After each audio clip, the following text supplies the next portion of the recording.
History of cats in ancient Egypt. Contrary to popular belief, cats were not worshipped in Egypt. But they were highly respected. For over 3,000 years, cats have been an integral part of Egyptian social and religious practices, depicted in art and depicted as highly respectable animals.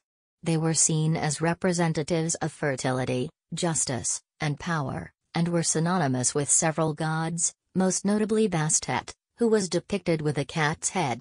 Initially, the goddess was depicted with the head of a wild lion, but as Egyptian society developed so did her deities, and Bastet was later depicted with the head of a domestic cat.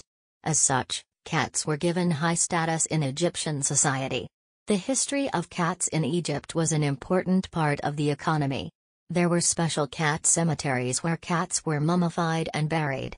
Huge sums of money were required for the painstaking breeding of cats and resins and embalming liquids for mummification. They were depicted on works of art and on the walls of tombs and accompanied the deceased in the afterlife.